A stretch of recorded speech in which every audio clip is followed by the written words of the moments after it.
কারণে তোমরা আমার থেকে দূরে চলে যাও? দুনিয়ায় কিসের আশায় তোমরা আমার থেকে সরে যাও?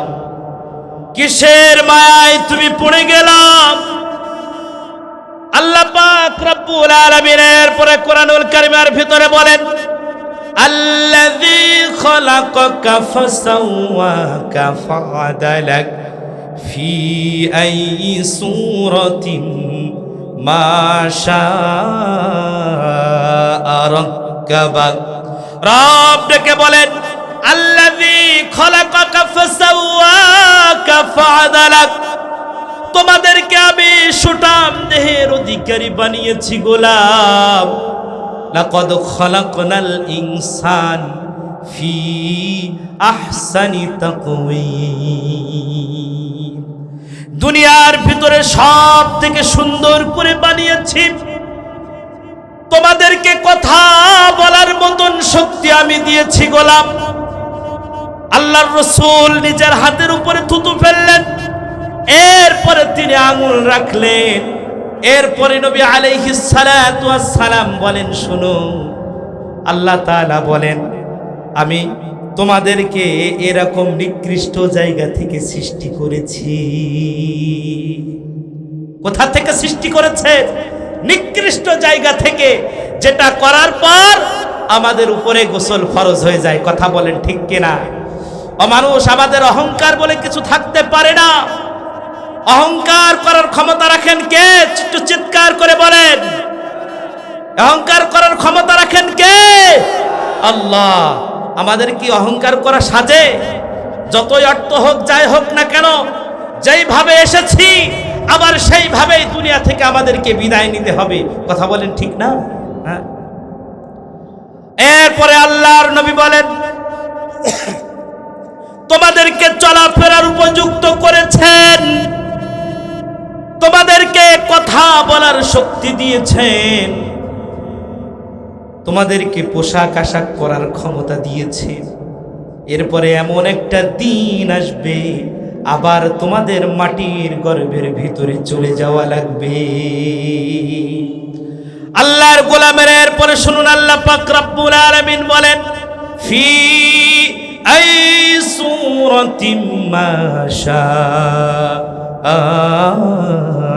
রাক্কাবাক। রব আমাদেরকে ডেকে বলেন, গোলাম, আমি যাকে যেমন খুশি সেই রকম সূরত দিয়ে তৈরি করেছি। ইয়া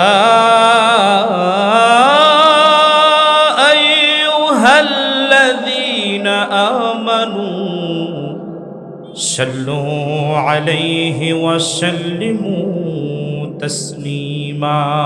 সকলে দরুদ ইব্রাহিম পড়েন, যেটা আমরা নামাজে পড়ি। আল্লাহুম্মা সাল্লি আলা মুহাম্মাদি ওয়া আলা আলি মুহাম্মাদ কামা সাল্লাইতা আলা ইব্রাহিম ওয়া আলা আলি ইব্রাহিম ইন্নাকা হামিদুম মাজিদ। আল্লাহুম্মা বারিক আলা মুহাম্মাদ ওয়া আলা আলি মুহাম্মাদ كما باركت على إبراهيم وعلى آل إبراهيم إنك حميد مجيد. بلغ العلا بكماله، شكر بولي بلغ العلا بكماله كشف الدجى بجماله حسنت جميع خصاله صلوا عليه وآله। তুমি যে খোদার প্রিয় হাবিব,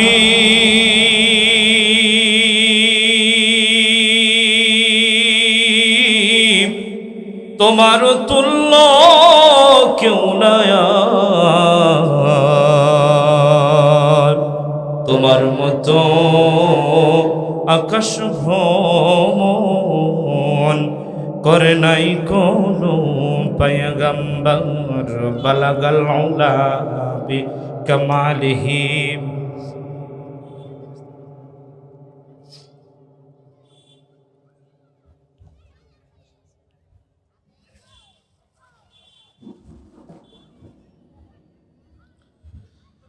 আলহামদুলিল্লাহ, রব্বে করিমের দরবারে লাখো কোটি শুকরিয়া যে রব আমাদেরকে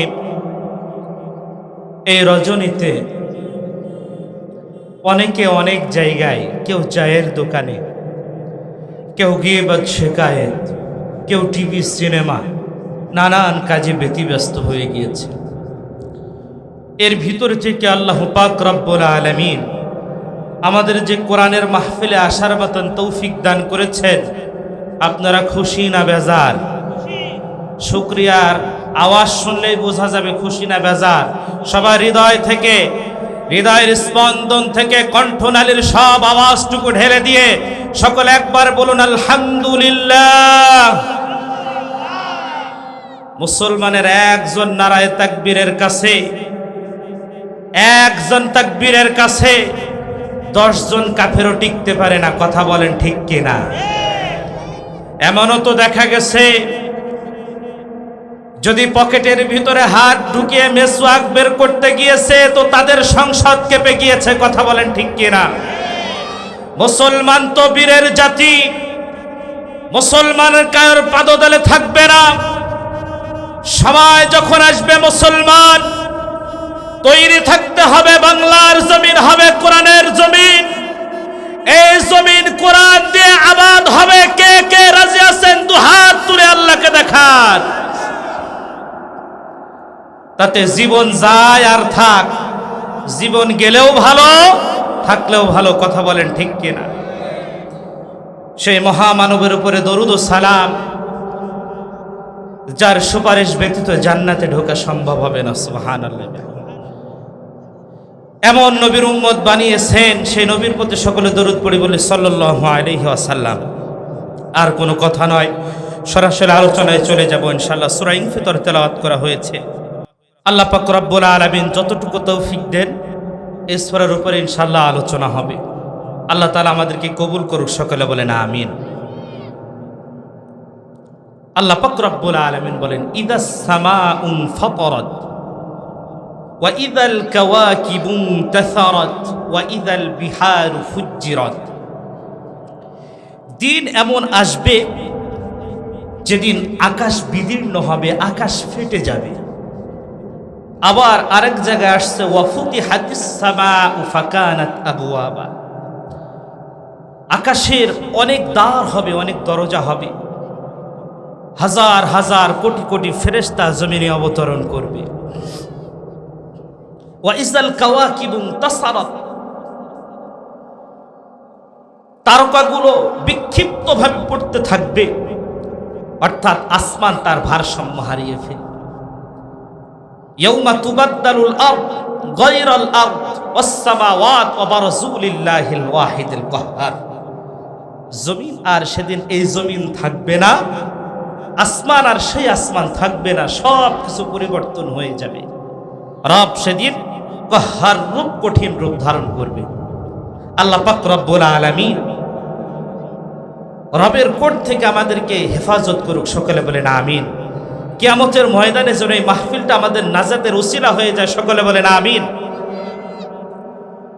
আল্লাহ পাক রব্বুল আলামিন সুন্দর করে জানিয়ে দিচ্ছেন, গোলাম দিন এমন একটা আসবে, এই দুনিয়াটা আর সেই দুনিয়া থাকবে না। ইদাস সামাউ ফাতারাত। আসমান বিদীর্ণ হয়ে যাবে। ওয়া ইযাল কাওয়াকিবু ইনতাসারাত। তারকারাজি বিক্ষিপ্তভাবে খসে খসে পড়তে থাকবে। ওয়া ইযাল বিহারু ফুজ্জিরাত। তাফসীরের কিতাবের ভিতরে আছে যতগুলো নদ নদী আছে, যতগুলো সাগর আছে, মিঠা পানি নোনা পানি সবগুলো এক হয়ে যাবে। একটাই সমুদ্র সেদিন হয়ে যাবে, কোনো শাখা প্রশাখা থাকবে না। আল্লাহর গোলাম ওয়া ইযাল কুবুরু বুসিরাত, কবর থেকে মানুষকে আবার জাগ্রত করা হবে, তাদেরকে আবার জীবিত করা হবে হিসাবের জন্য। আল্লাহ পাক রব্বুল আলামিন বলেন কাফেরদের ব্যাপারে, যা'মাল্লাযীনা কাফারু আল্লান ইউবআসু কুল বালা ওয়া রাব্বি লাতুবআসুন্না সুম্মা লাতুনাব্বাউন বিমা আমিলতুম ওয়া যালিকা আলাল্লাহি ইয়াসীর। কষ্ট হয় আপনাদের? রব ডেকে বলে সেদিন দেখানো হবে তাদেরকে, পুনরায় যখন তাদেরকে জীবিত করা হবে, আবার যখন তাদেরকে জীবন দান করা হবে, তাদের আমলগুলো তাদের সামনে নিয়ে আসা হবে। দুনিয়াতে রাতের অন্ধকারে কি করেছে, দিনের আলোতে কি করেছে, সব কিছু দেখতে পাবে। কোনো কিছুই সেদিন গোপন রাখা হবে না। দুনিয়াতে যাই কিছু করলাম, রাতের অন্ধকারে একটা রূপ নিয়ে ঘুরে বেরিয়েছি, দিনের বেলা কাঙ্গালের মতন মানুষের কাছ থেকে স্বার্থ হাসিলের জন্য খুব সুন্দর রূপ উপস্থাপন করেছি, কিন্তু রাতের অন্ধকারে আমার রূপটা পুরাই চেঞ্জ হয়ে যায়। এমন আছে না নাই? বাংলাদেশে খবর নিয়ে দেখেন, অধিকাংশ যারা আমাদের মানবতার ফেরিওয়ালা সাজে, আমাদেরকে মানবতা দেখাতে চাই, এতে রাতের চরিত্রগুলো খুব বেশি একটা ভালো হয় না। অধিকাংশই চরিত্রে এত কলঙ্কের দাগ, কিয়ামতের ময়দানে সব কিছু প্রকাশ পেয়ে যাবে। সেদিন আর পালানোর জায়গা থাকবে না, সেদিন আর কিছুই গোপন থাকবে না। বিআন্না রাব্বাকা আওহা লাহা, রবের হুকুমে সব কিছু জমিন সেদিন বলে দিবে আল্লাহর কাছে। রাতের অন্ধকারে কি করেছি, দিনের আলোতে কি করেছি, দুনিয়ার কেউ না জানুক, জমিন জানে কি জানে না বলেন? রাতের অন্ধকারে স্ত্রী জানে না গুনাহ করেছি, স্ত্রী গুনাহ করেছে, স্বামী জানে না, কিন্তু জমিনের উপরে যখন গুনাহ করেছি, জমিন সব কিছু দেখতে পাই। কথা বলেন ঠিক কিনা? আলিমাত নাফসুম মা কদ্দামাত ওয়া আখখারাত। আল্লাহ পাক রব্বুল আলামিন বলেন, তোমরা পেছনে কি আমল রেখে এসেছো, কি করে এসেছো, দুনিয়ার জিন্দেগিতে কি আমার কাছে পাঠিয়েছো, সব কিছু লিপিবদ্ধ করা আছে। ওই দিন ওইটা দেখেই হিসাব করা হবে। জান্নাতে যাবে নাকি জাহান্নামে যাবে, জান্নাতের নাজ নিয়ামত ভোগ করবে নাকি জাহান্নামের আগুনে পুড়বে। ওই দিন দুনিয়াতে আমি যা কিছু করেছি, যা রেখে যাচ্ছি, সব কিছু আল্লাহর কাছে লিখিত আছে। যদি কোনো গুনাহের কাজ আমি জারি রেখে যাই, সেটাও আল্লাহ তাআলার কাছে লিপিবদ্ধ আছে। যদি চলমান থাকে, তার গুনাহ মারা যাওয়ার পরে আমাকে নেওয়া লাগবে। কোনো সন্দেহ আছে? কোনো সন্দেহ নাই। চিন্তা করে দেখুন, সাহাবী আজমাইনরা কিছু কিছু আয়াত আছে, তারা যখন পড়তেন, তারা দাঁড়িয়ে কাঁদতে কাঁদতে ফজর হয়ে যেত। এমনও হতো তাদের আর সেজদা দেওয়ার মতন সময় থাকতো না, কাঁদতে কাঁদতে তাদের রাত পার হয়ে গিয়েছে। আল্লাহর গোলামেরা একটু শুনে নেন, রব্বে কারীম আমাদেরকে খুব সুন্দর ভাবে জানিয়ে দিয়েছেন, ওয়ালাকাদ বাআসনা ফি কুল্লি উম্মাতির রাসূলান আন ইউবুদুল্লাহা ওয়াজতানিবুত তাগুত। বিভিন্ন সময় আমি রাসূলদেরকে প্রেরণ করেছি, আমার ইবাদত করার জন্য তাগুতের গোলামি থেকে নিজেদেরকে সরিয়ে রাখার জন্য, নিজেদেরকে তাদের তাবেদারি থেকে দূরে রাখার জন্য। এজন্য সাহাবে আজমাইনদের দিকে তাকান, কত নেক কাজ করেছে, এরপরেও জান্নাতের আশা তারা করতে পারে নাই। হযরত উসমান রাদিয়াল্লাহু তাআলা আনহু দুইবার আল্লাহ রাসূল তাকে জান্নাতের সুসংবাদ দিয়েছেন। হিজরতের পর যখন মুসলমানেরা পানির সংকটে ভুগতে লাগলেন, এতটা পানির পেরেশানি, পানির অভাব, পানি কোথাও নাই। গেফার গোত্রের রুমা নামক যে কূপটা আছে, আজও গেলে তারা মক্কায় গেলে দেখতে পায়, মদিনায় গেলে দেখতে পায়। এই কূপটা তখন ইহুদির কবলে ছিল। মুসলমানরা যখন পানি কেনার জন্য যেত, এত বেশি দাম চিনি হাঁকাতেন, মুসলমানদের জন্য পানি খাওয়া তাদের সাধ্যের বাইরে চলে গেল। আল্লাহর নবীর কাছে এসে বলে, ইয়া রাসূলুল্লাহ, ইয়া হাবিবাল্লাহ, একটা ব্যবস্থা করেন। আল্লাহর নবী সবাইকে ডাকলেন, কে আসো এই কূপের বিনিময় জান্নাত খরিদ করে নিতে চাও? ইন্নাল্লাহা আশতারা মিনাল মুমিনিনা আনফুসাহুম ওয়া আমওয়ালাহুম বিআন্না লাহুমুল জান্নাহ। রব ডেকে বলেন, যারা মুমিন তারা তাদের জানমালের বিনিময়ে জান্নাতকে খরিদ করে নিয়েছেন। উসমান রাদিয়াল্লাহু তাআলা আনহু হাত উঠিয়ে বললেন, ইয়া রাসূলুল্লাহ, ইয়া হাবিবাল্লাহর দায়িত্বটা আমি নিতে চাই। তিনি ইহুদির কাছে গেলেন, বললেন, কূপটা আমার কাছে তুমি বিক্রি করে দাও, কত নিবা বলো। ইহুদি প্রথমেই কূপটি বিক্রি করতে চাইলেন না। এরপরে তিনি বললেন, অর্ধেক বিক্রি করো, অর্ধেক তোমার কাছে রেখে দাও। একদিন আমি ব্যবহার করব, আর একদিন তুমি নিজে ব্যবহার করবা। সুবহানাল্লাহ। হিকমা শিখিয়েছেন কে বলেন? উদউ ইলা সাবিলি রাব্বিকা বিল হিকমা ওয়াল মাউইজাতিল হাসানা। হিকমা অবলম্বন করলেন। এরপর তিনি যখন এই কূপটা কিনে নিলেন, রুমা কূপটা কিনে নিলেন, কিনে নেওয়ার পর এরপর ওই দিন মুসলমানদেরকে ইচ্ছা মতন পানি নিতে বলতেন, আজকে পানি নিয়ে যাও, কোনো টাকা লাগবে না। সুবহানাল্লাহ, কোনো টাকা লাগবে না।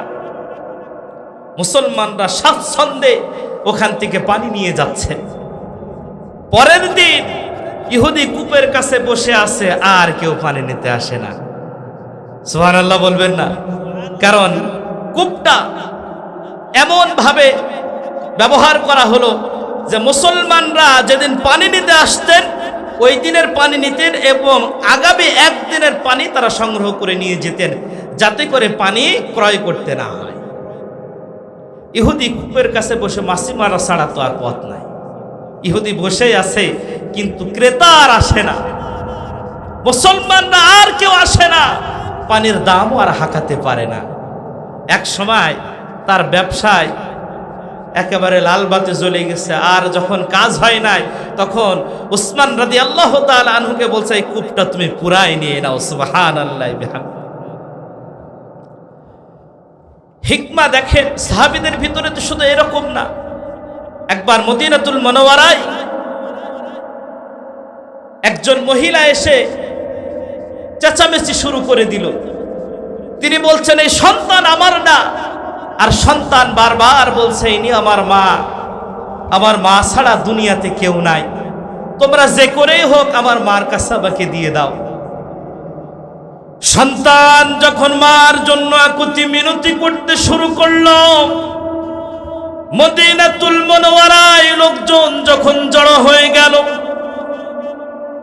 বারবার আর তিনি বলতে আরম্ভ করলেন, এটা আমার সন্তান নয়। আর ছোট্ট শিশুটি বারবার বলছে, ইনি আমার মা, মা ছাড়া দুনিয়াতে আমার আর কেউ নাই। যদি তোমরা আমার মার থেকে আমাকে সরিয়ে নাও, কে আমার দুধ পান করাবে, কে আমাকে খাবার খাওয়াবে, কে আমাকে গোসল করাবে, কে আমাকে ভালো মন্দ খাবার এনে দিবে, কে আমার যত্ন নিবে? ও মদিনাবাসী, এটা আমার মা আমাকে অস্বীকার করতে চায়। আল্লাহু আকবার। খবরটি হযরত আলী রাদিয়াল্লাহু তাআলা আনহুর কাছে চলে গেলেন, কারণ ওই সময় তো ডিএনএ টেস্ট করার মতন কোনো সুযোগ নাই, আধুনিক যন্ত্র তখন নাই। হযরত আলী রাদিয়াল্লাহু তাআলা আনহু ব্যাপারটা এসে লক্ষ্য করলেন, বলেন কি হয়েছে বলো। বললেন, দেখেন না সাদুল্লাহ, এটার সমাধান তো আমরা করতে পারি না। রাসূলুল্লাহ সাল্লাল্লাহু আলাইহি ওয়াসাল্লামের সাহাবী হযরত আলী, এমন এলেম আল্লাহ তাআলা তাকে দান করেছিলেন। আল্লাহর নবী বলেন, যদি কেউ এলেমের শহরে ঢুকতে চায়, সেই শহরের দরজা হলো আমার আলী। জোরে কোন সুবহানাল্লাহ। এত এলেম, এত হিকমা আল্লাহ তাআলা হযরত আলী রাদিয়াল্লাহু তাআলা আনহুকে দিয়েছিলেন। কষ্ট হচ্ছে? এরপর হযরত আলী যখন পর্যবেক্ষণ করলেন, মহিলাটা তার সন্তানকে অস্বীকার করতে চায়, ব্যাপারটা কি সে বুঝতে পারে নাই। হযরত আলী তখন বললেন, বাবা তুমি বিচলিত হইও না, যেহেতু তোমার মা তোমাকে অস্বীকার করতে চায়, আজকে থেকে তুমি আমার সন্তান, তোমার কি কোনো আপত্তি আছে? ছোট্ট বাচ্চাটার মাথায় হাত বুলিয়ে বললেন, আজ থেকে আমি আলী তোমার পিতা হয়ে গেলাম, ফাতেমা তোমার মা হয়ে গেল, হাসান হুসাইন তোমার ভাই হয়ে গেল। ও বাবা, তোমার মনে কি কোনো দুঃখ আছে? আল্লাহ রাসূল বলেছেন, আমার যত কাছে তত ভালো, আমার যত কাছে তত ভালো। ছোট্ট মানুষের ঈমান দীপ্ত কথাগুলো একটু শুনে নেন মুসলমানেরা। ছোট্ট বাচ্চাটা তখন বলে, আলী যদি আমার বাবা হয়ে যায়, ফাতেমা যদি আমার মা হয়ে যায়, হাসান হুসাইন যদি আমার ভাই হয়ে যায়, তাহলে আমার নানা হবে জনাবে মুহাম্মাদুর রাসূলুল্লাহ সাল্লাল্লাহু আলাইহি ওয়াসাল্লাম।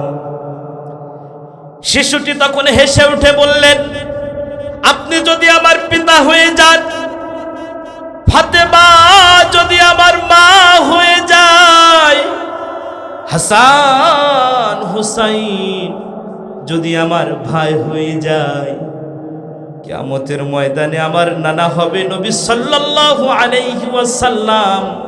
ওই কিয়ামতের ময়দানে নানার কাঁধে উঠে হাসতে হাসতে আমি জান্নাতের ভিতরে চলে যাব। সুবহানাল্লাহ। জান্নাতে যাওয়ার রাস্তা তারা সবসময় খুঁজেছে। ছোট্ট একটা বাচ্চা, সেও খুশি হয়ে গেছে, আল্লাহর নবী যদি আমার নানা হয়ে যায়, তাহলে আমার জান্নাতে যাওয়ার কে ঠেকাইতে পারে? ও মুসলমান, আমরা কি চিন্তা নিয়ে বসবাস করি বলেন? এখনো চা জন্মে ঢপ মারছে মনে হয়, এক হাতে চা আর এক হাতে বিড়ি দেটান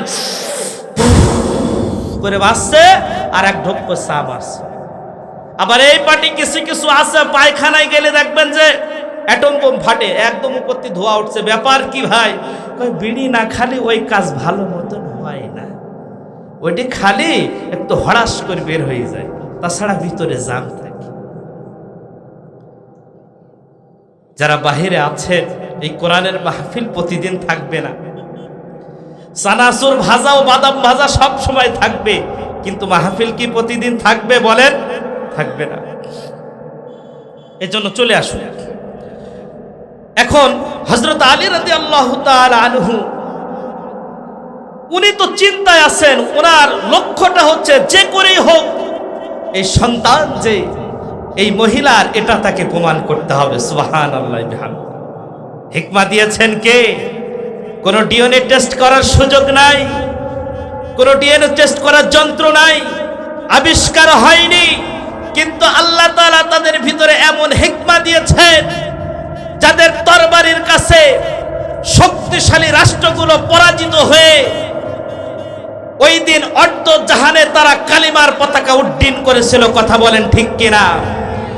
মুসলমান আজও যদি আমাদের সেই ঈমানের ধার থাকে, মুসলমান আমাদের যদি সেই জজবা থাকতো, আজকে তামাম বিশ্বে মুসলমানরা লাঞ্ছিত, বঞ্চিত, অপমানিত হতো না। কথা বলেন ঠিক কিনা?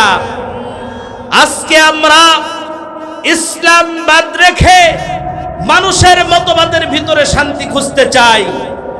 কসম করে বলে আল্লাহ তাআলা বলেন, আমাই ইয়াবতাগি গায়রাল ইসলামি দীনান ফালা ইউকবালা মিন ওয়া হুয়া ফিল আখিরাতি মিনাল খাসিরিন। গোলামেরা, ও আমার বান্দারা, তোমরা যদি ইসলাম ব্যতীত অন্য কোনো জায়গায় শান্তি খুঁজতে চাও, তোমরা ধ্বংস হয়ে যাবে। এজন্য মুসলমান যদি বাঁচতে হয়, দুনিয়াতে শান্তি প্রতিষ্ঠা করতে হয়, কোরআন ছাড়া দ্বিতীয় কোনো পথ নাই। কথা বলেন ঠিক কিনা? এই কোরআনকে বাস্তবায়ন করতে হলে যদি বুকের তাজা রক্ত ঢেলে দেওয়ার আগে যদি জীবন দিতে হয়, কে কে রাজি আছেন ইসলামের জন্য? দুহাত তুলে আল্লাহকে দেখিয়ে দেন। রাজি আছেন তো? আবার বেকা হয়েছেন, অন্যদিকে চলে যায় না। হযরত আলী রাদিয়াল্লাহু তাআলা আনহু লক্ষ্য তার যে করেই হোক এই সন্তান, এই মহিলার, সেটা প্রমাণ করতে হবে। তিনি এরপরে বললেন, বাবা তুমি যেহেতু আজ থেকে হয়ে গিয়েছো গালিব, আমি তোমার সন্তান হয়ে গেলাম, আমি বড় খুশি হয়ে গেলাম। হযরত আলী রাদিয়াল্লাহু তাআলা আনহু সন্তানটাকে বুকের ভিতরে নিয়ে, ছোট্ট বাচ্চাটাকে বুকের ভিতরে নিয়ে এবার তিনি বললেন, যেহেতু সন্তান আমার, সন্তানের দায়িত্বটাও আমার। ও মহিলা তুমি শোনো, আমার এই সন্তানটাকে আমি বিবাহ দিতে চাই। পেঁয়াজটা কোন জায়গায় লাগাচ্ছে একটু খেয়াল করে দেখেন। হযরত আলী রাদিয়াল্লাহু তাআলা আনহু এ কথা বলার পর মহিলার দিকে তাকিয়ে বলছে, যেহেতু আমি আমার সন্তান, আমি অভিভাবক, আমি ওলি, সেহেতু আমার সন্তানকে আমি বিবাহ দিতে চাই। ও মহিলা, এই সন্তানকে আমি তোমার সাথে বিবাহ দিতে চাই, তুমি কি রাজি আছো? এ কথা বলার সাথে সাথে মহিলার চোখ দিয়ে টপ টপ করে পানি পড়ছে। হযরতে আলী রাদিয়াল্লাহু তাআলা আনহু তখন বলেন, আমার সন্তান যেহেতু আমার ডিসিশন, আমি যেটা সিদ্ধান্ত নিব সেটা, আমি তোমার সাথে আমার সন্তানটাকে বিবাহ দিতে চাই, তুমি কি রাজি আছো? এ কথা বলার পর তখন ওই মহিলা কেঁদে কেঁদে বলে, আসাদুল্লাহ, সৌভাগ্য, আমি যদি আলীর ঘরের পুত্রবধূ হতে পারতাম, আমি যদি আলীর ঘরের পুত্রবধূ হতে পারতাম, কতই না সৌভাগ্য আমার। কিন্তু আসাদুল্লাহ, নিজের সন্তানের সাথে আমি কেমন করে বিবাহ করব? নিজের সন্তানের সাথে কি বিবাহ করা যায়? হযরত আলী রাদিয়াল্লাহু তাআলা আনহু জিজ্ঞাসা করলেন, তাহলে এতক্ষণ কেন তুমি অস্বীকার করেছো? তিনি তখন বললেন, আমার স্বামী যুদ্ধের সময় শহীদ হয়ে গিয়েছে, ইয়ামেন থেকে এসেছি, খাবারের বড় অভাব, সন্তানকে খাবার খাওয়ানোর মতন ক্ষমতা আমার নাই। আমি শুনেছি আল্লাহর নবী এমন ভাবে তার সাহাবীদেরকে তৈরি করেছেন সোনার মদিনা, এই মদিনাতে নাকি কোনো কুকুরও না খেয়ে থাকে না, কোনো কুকুরও খাবারের অভাবে মরে না। আমি চিন্তা করলাম কোনোভাবে যদি আমার সন্তানটাকে আমি মদিনাতে কোনো জায়গায় রেখে আসতে পারি, আমার সন্তানটাও না খেয়ে থাকবে না। সুবহানাল্লাহ।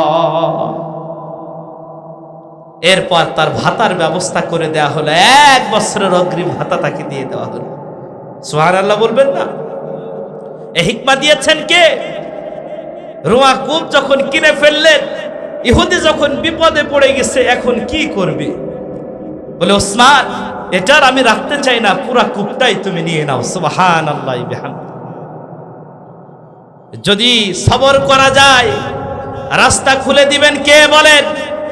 ওমাইয়াত্তাকিল্লাহা ইয়াজআল লাহু মাখরাজা।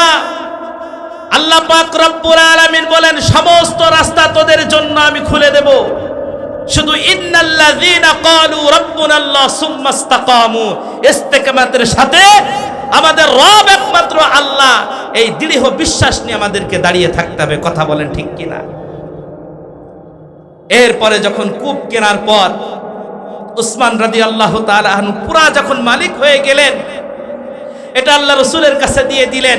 আল্লাহ রসুল সাল্লাল্লাহু আলাইহি ওয়াসাল্লাম সবার জন্য সেটাকে উন্মুক্ত করে দিয়েছেন। সুবহানাল্লাহি বিহামদিহি। তার পাশে এখন খেজুর গাছ হয়েছে। এখান থেকে আজও পর্যন্ত সৌদি আরবের গভর্নর এটাকে সংরক্ষণ করে রেখেছেন। এই সংরক্ষণকৃত এই জায়গা থেকে যত অর্থ আসে, অর্ধেক মিসকিন এতিমদের পেছনে ব্যয় করা হয়, অর্ধেক কৃষি মন্ত্রণালয়ে জমা হয়। আল্লাহর গোলাম, চিন্তা করে দেখুন, হযরত ওসমান দুনিয়ার জিন্দেগিতে যিনি 2 বার জান্নাতের সুসংবাদ পেয়েছেন, যেই মানুষটা সব সময় অগ্রগামী ছিল, দানের হাতকে প্রশস্ত করে দিয়েছেন, মুসলমানদের দুর্দিনের সময় নিজের অর্থ সম্পদগুলো এমন ভাবে ঢেলে দিতেন, তিনি কখনো নিজের সম্পদকে সম্পদ মনে করেন নাই। তিনি সব সময় এটা মনে করতেন, আল্লাহ পাক রব্বুল আলামিন আমাকে এই সম্পদ দিয়েছেন, এটা অনেক বড় একটা দায়িত্ব তিনি আমাকে দিয়েছেন।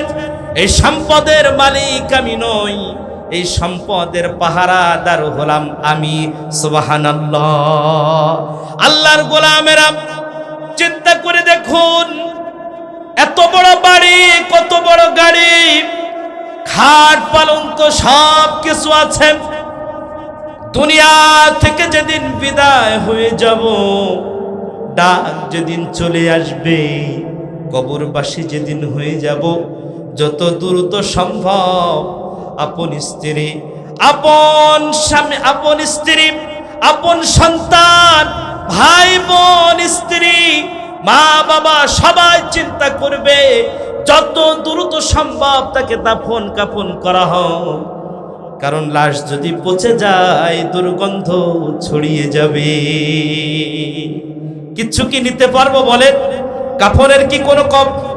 কাফনের কি কোনো পকেট আছে? নেওয়ার কোনো সুযোগ আছে বলেন? নেওয়ার কোনো সুযোগ নাই। উসমান রাদিয়াল্লাহু তাআলা আনহু, যিনি জান্নাতের যাওয়ার জন্য 2 বার সুসংবাদ পেয়েছেন, উনি কবরের পাশে যখন দাঁড়াতেন, তার চেহারাটা হলুদ বর্ণ হয়ে যেত, তিনি কান্নায় ভেঙে পড়তেন। তার সাথীরা জিজ্ঞাসা করতেন, জনাব, আপনি কবর দেখলে কান্না করেন কেন? আপনি তো দুনিয়া থেকেই 2 বার জান্নাতের সুসংবাদ পেয়েছেন। সুবহানাল্লাহি বিহামদিহি। হযরত উসমান রাদিয়াল্লাহু তাআলা আনহু চোখের পানি ছেড়ে দিয়ে বলতেন, ও আমার সাথীরা, তোমরা শুনো, কবর হলো আমার প্রথম ঘাঁটি। এই কবরে যদি আমি ধরা পড়ে যাই, কি জবাব আমি আল্লাহর কাছে দিব? কবরে যদি আমি ধরা পড়ে যাই, হাসরের ময়দানে ধরা পড়ে যাব,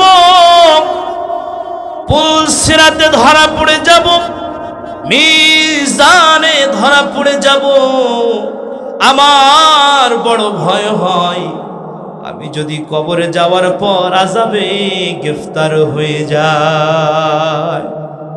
মা খাদিজাতুল কুবরা, যিনি ইসলামের জন্য নিবেদিত প্রাণ ছিলেন, নিজের মালগুলো আল্লাহ রসুলের কাছে এমন ভাবে তিনি দিয়ে দিলেন, আল্লাহ রসুলকে বললেন যেমন খুশি আপনি তেমন ভাবে ইসলামের জন্য খরচ করুন। সুবহানাল্লাহ।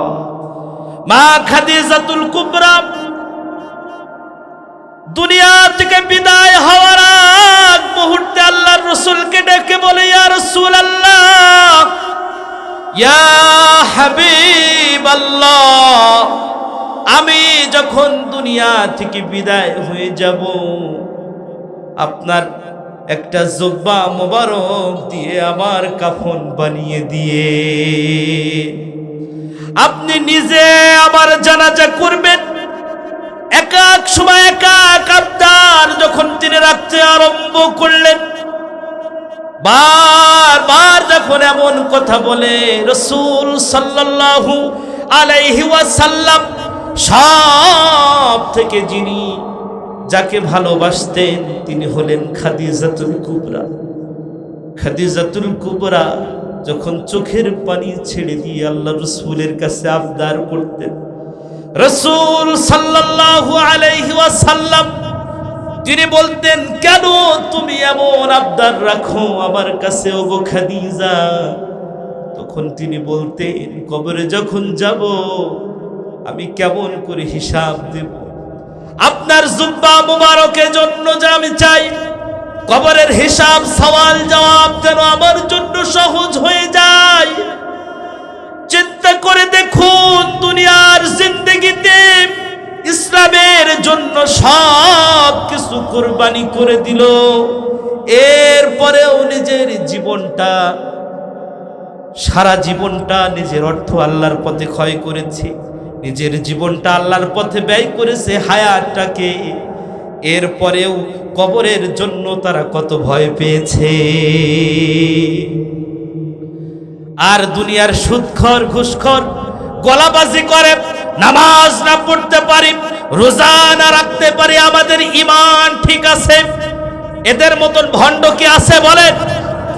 দুনিয়ার আউল বাউল যাদের কথার কোনো লিমিটেশন নাই, এক এক রকম কথা বলে, ধার্মিক তথ্য দেয়, এদের থেকে ধর্মীয় কোনো তথ্য কি নেওয়া যাবে বলেন?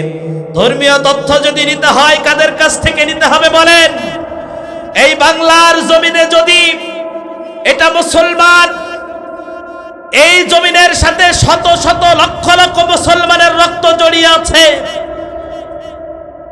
বাংলার জমিন থেকে যদি আল্লাহ রসুলকে কটূক্তি করা হয়, বাংলার জমিনের মুসলমান সেটাকে কখনো সহ্য করবে না। কথা বলেন ঠিক কিনা? যে হাত রাসূলের দিকে উঠবে সে হাত কেটে জমিনে ফেলে দেওয়া হবে, যে চোখ রাসূলের ইজ্জতের দিকে উঠবে সে চোখ উপড়িয়ে ফেলা হবে, যে জবান রাসূলের বিরুদ্ধে বলবে, যে জবান আল্লাহকে নিয়ে কটূক্তি করবে, সে জবান কেটে জমিনে গেড়ে দেওয়া হবে। কথা বলেন ঠিক কিনা? বাংলার জমিনে কোনো নাস্তিকের ঠাঁই হবে না, বাংলার জমিনে রাসূলের কটূক্তিকারীর ঠাঁই হবে না। কথা বলেন ঠিক কিনা? যদি এর প্রতিবাদ করার জন্য অতৌহিদি জনতা আমাদের ডাক আসে, জীবন দেওয়ার জন্য, রক্ত দেওয়ার জন্য, কে কে প্রস্তুত আছেন দুহাত দিয়ে আল্লাহকে দেখায়।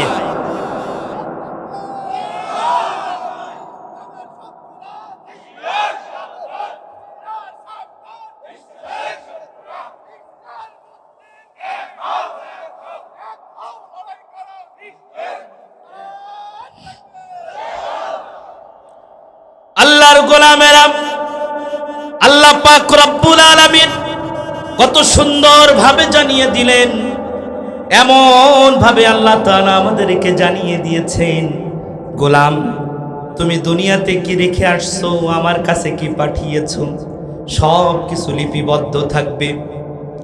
কিন্তু সাহাবে আজমাইনরা দুনিয়া থেকে জান্নাতি হওয়ার পর তাদের চোখ দিয়ে কত পানি বের হয়েছে, কাঁদতে কাঁদতে চোখের কোনায় ঘা পর্যন্ত হয়ে গিয়েছে।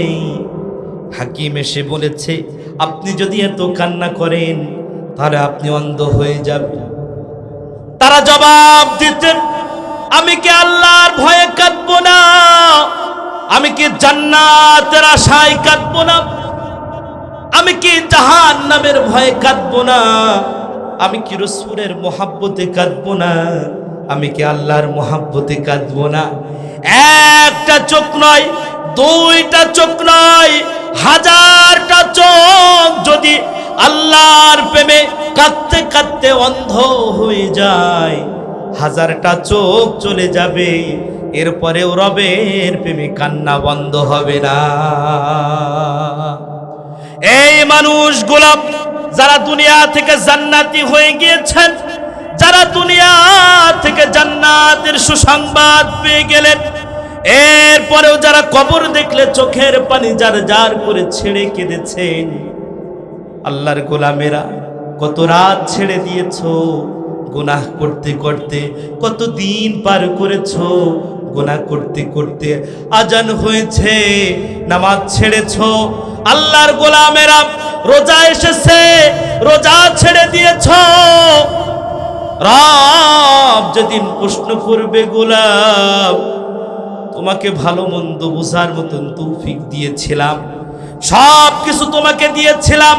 রব যেদিন বলবেন তোমাকে আমি এত সুন্দর করে সৃষ্টি করেছি, কেন তুমি আমার থেকে ফিরে গেলাম?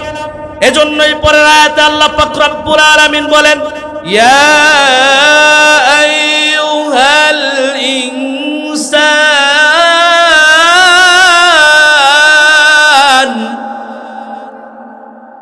ইয়া আইয়ুহাল ইনসান মা গররাকা বিরাব্বিকাল কারীম। আল্লাহ পাক রব্বুল আলামিন বলে, গোলাম ধিক্কার দিয়ে জানায়, দুনিয়ার মানুষ, কোন কারণে তোমরা আমার থেকে দূরে চলে যাও? দুনিয়ায় কিসের আশায় তোমরা আমার থেকে সরে যাও? কিসের মায়ায় তুমি পড়ে গেলাম? আল্লাহ পাক রব্বুল আলামিনের পরে কোরআনুল কারীমের ভিতরে বলেন, আল্লাযী খালাকাকা ফাসাওয়াকা ফাআদালাক ফি আইয়ি সূরাতিন মা শাআ রাক্কাবাক। রব ডেকে বলেন, আল্লাযী খালাকাকা ফাসাওয়াকা ফাআদালাক, তোমাদেরকে আমি সুঠাম দেহের অধিকারী বানিয়েছি গোলাম। লাকাদ খালাকনাল ইনসান ফি আহসানি তাকওয়িম,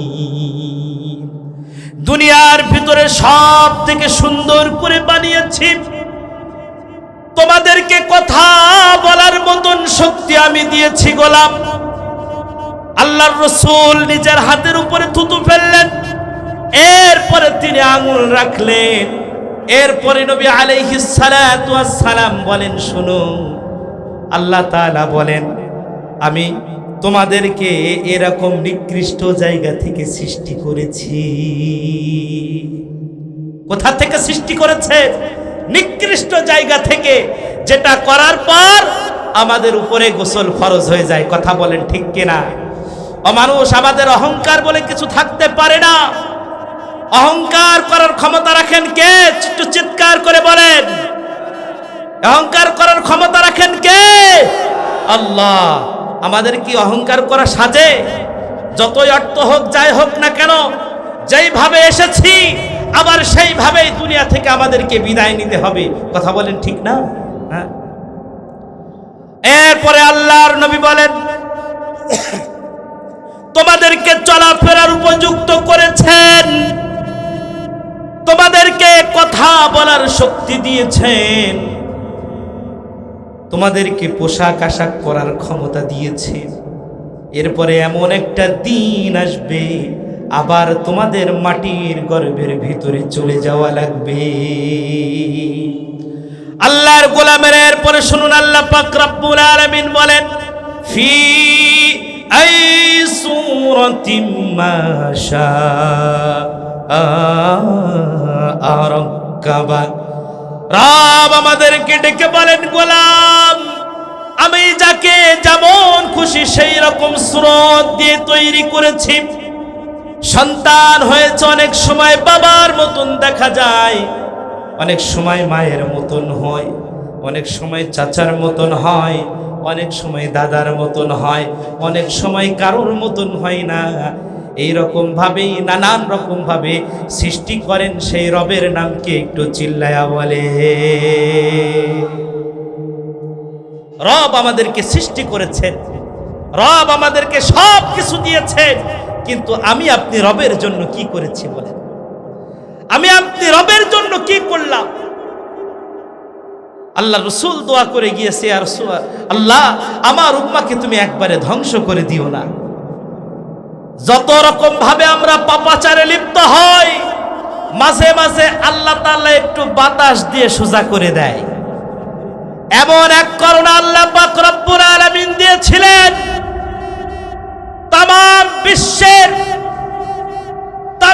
বিশ্বের বাঘা বাঘা নেতা, শক্তিশালী রাষ্ট্রগুলো বলেছিল দুনিয়ার সমস্ত ক্ষমতাগুলো শেষ হয়ে গিয়েছে, যদি মুক্তি পেতে হয় আসমানে যিনি আছে পরিচালনা করে তার কাছে তোমরা দোয়া করো।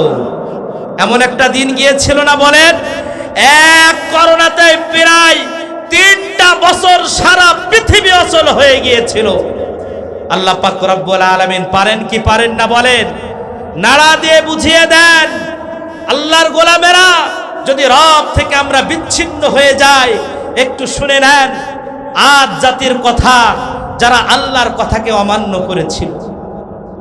হুদ আলাইহিস সালাতু ওয়াস সালাম তাদের কাছে গেলেন, তাদেরকে বললেন তোমরা পড়ো লা ইলাহা ইল্লাল্লাহ। তারা বললেন যে আমরা এক আল্লাহবাদিতে বিশ্বাস করি না। তিনি কিয়ামতের ব্যাপারে বললেন, আল্লাহর আযাবের ব্যাপারে বললেন। তারা বললেন, তারা অনেক শক্তিশালী ছিল, 30-40 হাত লম্বা ছিল, খুব শক্তিশালীর অধিকারী তারা ছিল। যখন হুদ আলাইহিস সালাতু ওয়াস সালাম তাদেরকে বললেন তোমরা যদি এই কালেমার সাক্ষ্য না দাও তাহলে এমন আযাব আসবে, এমন আযাব আসবে যে আযাবকে তোমরা প্রতিহত করতে পারবে না। তোমাদের শক্তিগুলো ছিন্ন বিচ্ছিন্ন হয়ে যাবে, তোমাদের অস্তিত্বগুলো বিলীন হয়ে যাবে। এ কথা বলার পর তারা বলেছিল তোমরা কি আমাকে ভয়, তুমি কি আমাদেরকে ভয় দেখাও? আমরা এ কালেমার সাক্ষ্য দিতে রাজি নই, তুমি আমাদের থেকে চলে যাও।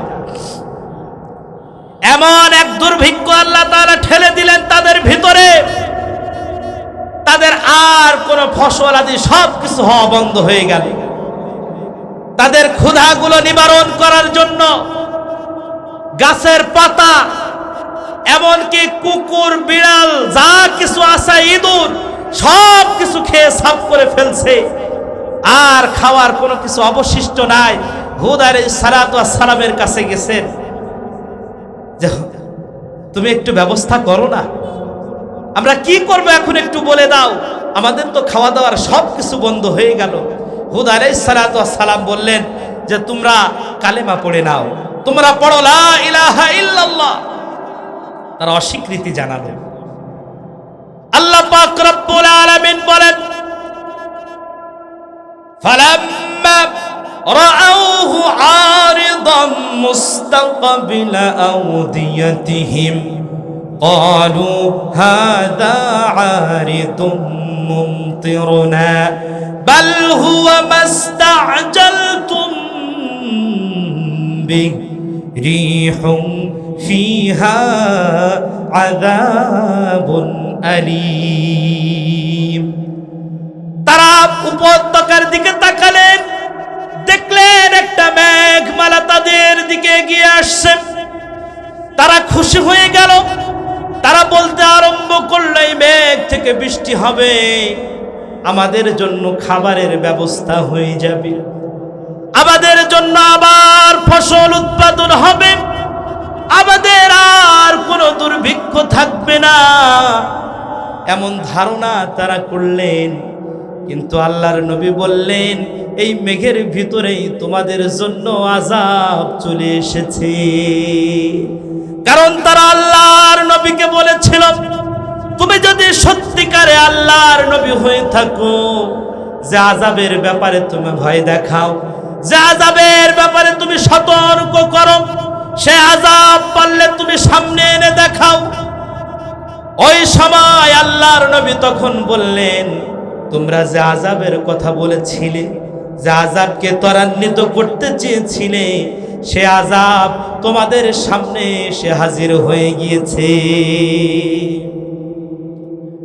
তুদাম্মিরু কুল্লা শাইইন বিআমরি রাব্বিহা ফাআসবাহু লা ইউরা ইল্লা মাসাকিনুহুম কাযালিকা নাজজিল কওমাল মুজরিমিন।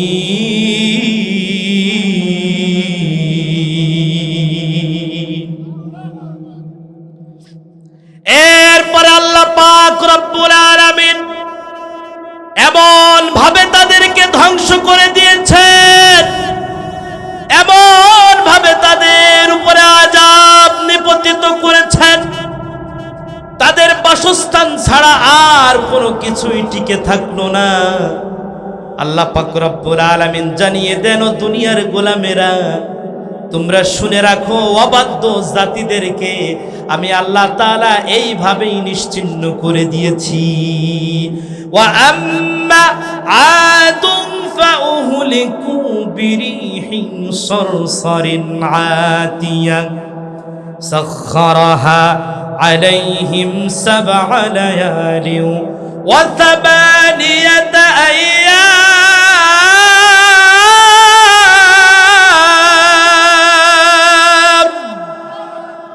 আল্লাহ পাক রব্বুল আলামিন বলেন, এমন মহাপ্রলয় আমি দিলাম, এমন বিধ্বংসী বাতাস আমি তাদের জন্য পাঠিয়ে দিলাম, তাদের গ্রাম থেকে নিয়ে অন্য জায়গায় আশ্রিয়ে আশ্রিয়ে ফেলতে শুরু করলো।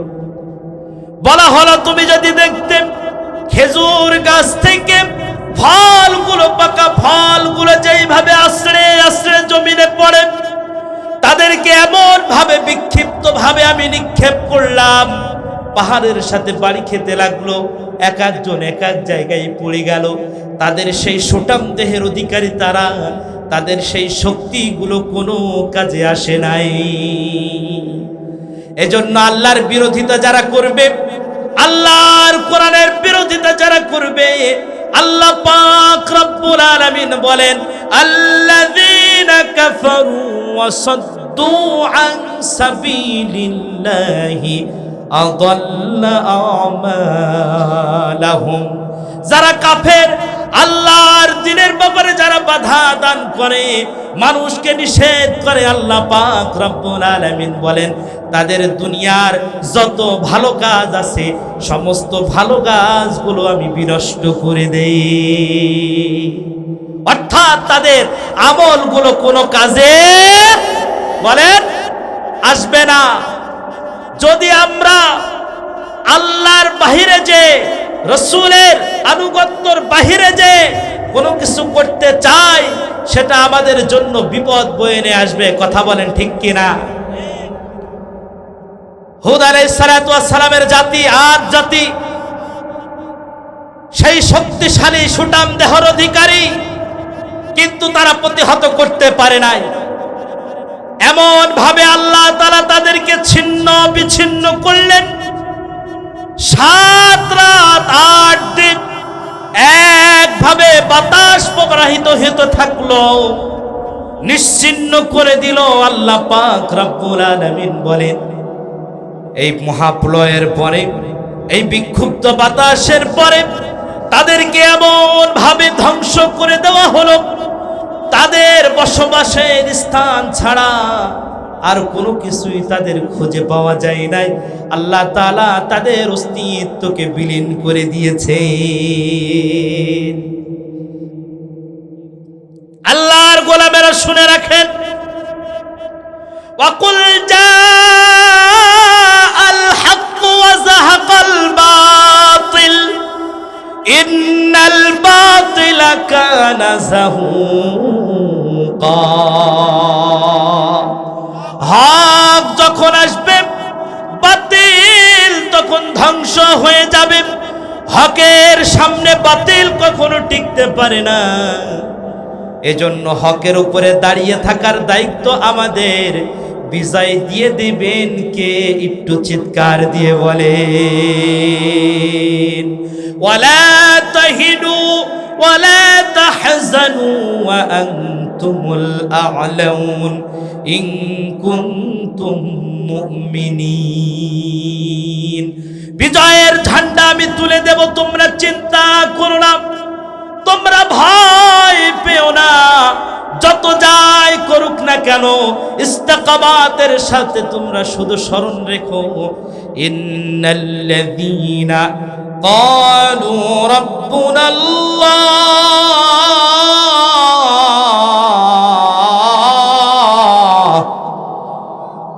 সুম্মা ইসতাকামু তাতানাজ্জালু আলাইহিমুল মালাইকা।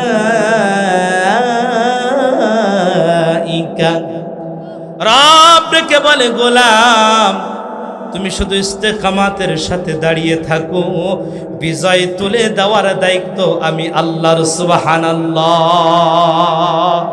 আল্লাহর গোলামেরা শুনে রাখো, দুনিয়ার জিন্দেগিতে যত স্বৈর শাসন এসেছে, হক যখন এসেছে, হকের সামনে বাতিল যতই শক্তিশালী হোক টিকতে পারে নাই।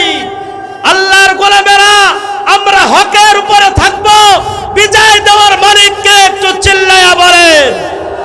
এজন্য হকের উপরে টিকে থাকার কারণে আমাদের হুমকি আসতে পারে, ধমকি আসতে পারে, হামলা হতে পারে, মামলা হতে পারে, এরপরেও রবের পথ থেকে সরা যাবে না। রাজি আছেন তো ইনশাআল্লাহ? যদি জীবন যায়, কে কে রাজি আছেন দেওয়ার জন্য? যদি অর্থ লাগে, রাজি আছেন সবাই? সবাই রাজি আছেন তো? একটু পরে দেখা যাবে নাকি এরকম রাজি আছে, একটু পরে দেখা যাবে কে রকম রাজি আছেন। বিজয় দেওয়ার মালিক কে? আল্লাহ। আল্লাহ যখন বিজয় দিবে, কেউ কে ঠেকিয়ে রাখার ক্ষমতা রাখে? বলেন, ঠেকিয়ে রাখার ক্ষমতা কেউ রাখে না। আল্লাহ পাক রব্বুল আলামিন সুন্দরভাবে আমাদেরকে বুঝাচ্ছেন, জানাচ্ছেন, ইয়া আইয়ুহাল ইনসান, এ দুনিয়ার মানুষ, মা গররাকা বিরব্বিকাল কারীম, কিসের আশায় তুমি আমার থেকে ফিরে যাও? কিসের আশায় ফিরে যাও? আমাদেরকে স্মরণ করিয়ে দিচ্ছে, আমি না তোকে সৃষ্টি করেছি, আমি তোকে সুঠাম দেহের অধিকারী বানিয়েছি, তুমি যে চেহারার গর্ব করো, এই চেহারাটাও তো তোমাকে আমি দান করেছি গোলাম, তুমি কেন আমার থেকে ফিরে যাও? এরপরে আল্লাহ পাক রব্বুল আলামিন বলেন, বাল তুকাযিবুনা বিদ্দীন ওয়া ইন্না আলাইকুম লাহাফিযিন। আল্লাহর গোলামেরা শুনে নেন, আল্লাহ পাক রব্বুল আলামিন বলেন, এত কিছু তোমাকে আমি দান করলাম, এরপরেও কেন তুমি আমার থেকে ফিরে যাও? কেন কিয়ামতের দিবসকে তুমি মিথ্যা প্রতিপন্ন করো? কিয়ামতকে কেন তুমি বুড়া আঙুল দেখিয়ে দাও? মনে রাখবা, দুনিয়ার জিন্দেগিতে তুমি যা কিছু করো না কেন, সব কিছু সংরক্ষণ করে রাখেন কে?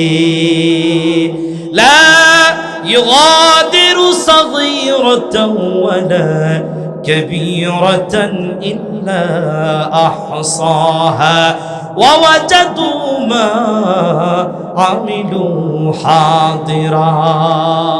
আল্লাহ পাক রব্বুল আলামিন যখন বান্দাকে আমলনামা দিয়ে দিবেন আর বলবেন, গোলাম পড়ে নাও, তোমার আমলনামা তুমি দেখে নাও, তখন বলবে, লা ইউগাদিরু সাগীরাতান ওয়ালা কাবীরাতান ইল্লা আহসাহা। ও রব, দেখলাম এখানে আমার ছোট্ট থেকে ছোট্ট নেক আমলটা ছাড়া হয় নাই, আবার অনেক বড় গুনাহ থেকে নিয়ে ছোট্ট থেকে ছোট্ট গুনাহ পর্যন্ত ছাড়া হয় নাই, সব কিছু এই কিতাবের ভিতরে লিপিবদ্ধ আছে। সুবহানাল্লাহ, সুবহানাল্লাহ বুঝে কর, সুবহানাল্লাহ বুঝে কর, না হলে সেই বান্দরের মতন কাহিনী হবে। বান্দর ওই যে অনেকেই তো জানেন ওয়াজ। এক মহিলা আম দিছে খাসার ভিতরে, যে বান্দরকে, বানর আম পেয়ে ও আগে পাছার সাথে ঠেকাচ্ছে। এই অবস্থা দেখে মহিলা বলে, কত বড় বেয়াদব, ওকে দিলাম আম খাইতে আর ও পাছার দিকে ঠেকায় আগে। তখন বলছেন, পাশেই যে প্রহরী আছে, কেয়ারটেকার, বলছে, ম্যাডাম যা ভাবছেন তা না। বলে কেন? কয় কিছুদিন আগে একজন টুরিস্ট তাকে একটা আম দিয়েছিল, বেচারা বানর আটি শুদ্ধ গিলে খেয়ে ফেলছে। পায়খানা করতে যায় 7 দিন আরো পায়খানা করতে পারে না, কারণ আমের আটি এমন ভাবে লাগছে যতই কুতাকুতি করে আর ওই আটি বের হয় না। এই অবস্থা হওয়ার পর পরবর্তীতে অপারেশন করে ওর আটি বের করা হয়েছে। আম দিছেন, ও আগে দেখছে পাছার থেকে বের হবে কিনা, এরপরে ও আম খাবে। এজন্য সুবহানাল্লাহ বলবেন, আগে বুঝে শুনে বলেন। নিজের জীবনটাকে কোন পথে চালাচ্ছি, কোন দিকে যাচ্ছি, আল্লাহ আদৌ আমাদেরকে ক্ষমা করবেন কিনা। এই যে সূরার ভিতরে আল্লাহ তাআলা যেভাবে বলছেন যে ওয়াইন্না আলাইকুম লাহাফিজিন কিরামান কাতিবিন, সম্মানিত লেখকবৃন্দ সব সময় তোমাদের সাথে আছে। রাতের অন্ধকারে আমি কি করেছি, দিনের আলোতে আমি কি করলাম, আমি রবের কতটুকু ইবাদত করেছি, কতটুকু নাফরমানি করেছি। আল্লাহর গোলাম আমি ভুলে যেতে পারি, কিন্তু ফেরেশতারা লিপিবদ্ধ করেছেন, রব কিন্তু ভুলে যান নাই। কথা বলেন ঠিক কিনা? আল্লাহ পাক রব্বুল আলামিন এজন্য আমাদের হায়াত দিয়েছেন, দামি একটা হায়াত রব আমাদেরকে পাঠিয়েছেন তার গোলামি করার জন্য। আল্লাহ তাআলা আমাদেরকে প্রতিনিধি করতে পাঠিয়েছেন দুনিয়াতে। এজন্য রবের জমিন, জমিন কার একটু চিল্লায়া বলেন, জমিন কার একটু চিল্লায়া বলেন, আসমান কার একটু চিল্লায়া বলেন। আল্লাহর জমিনে কার আইন প্রতিষ্ঠা করতে হবে, আল্লাহর জমিনে কার বিধান প্রতিষ্ঠা করতে হবে, আল্লাহর জমিনে আল্লাহর দ্বীন, আল্লাহর আইন প্রতিষ্ঠা করা কখনো শান্তি পাওয়া যাবে না। কথা বলেন ঠিক কিনা? এমন জমিন আজকে আমাদের হয়ে গিয়েছে যেখানে সুষ্ঠু বিচার পাওয়া যায় না, যেখানে অসহায় মানুষদের পাশে দাঁড়ানোর মতন কেউ নাই। যদি এই দিন পার করতে হয়, এই কোরআনের ছায়া তলে আসা ছাড়া আমাদের আর কোনো পথ নাই। কথা বলেন ঠিক কিনা? এজন্য এই কোরআনের আইন বাস্তবায়ন করার জন্য জানমাল দিয়ে কে কে প্রস্তুত আছেন, দুহাত তুলে আল্লাহকে দেখান।